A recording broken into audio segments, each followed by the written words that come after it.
التميز الجنسي في اللباس. سلام. حقيقة دقيقة. علاش الدري شنو ما لبس ما كنعيبوش عليه؟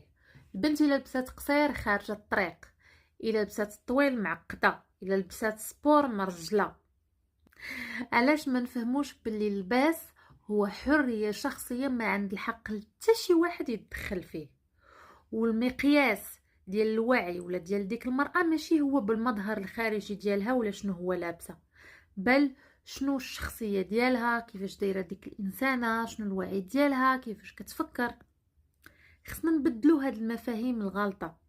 يا ما كانت لابسه القصير وتبارك الله عندها مناصب عليا في دول اخرى، علاش ما حنا ما نكبروش شويه وفي العوض ما نبقاو حاضين دوك الناس ولا ديك المراه شنو لابسه ونحكموا عليها من المظهر الخارجي؟ نستغلوا هذاك الوقت اننا ننميو ذاتنا لنغير سلوكنا.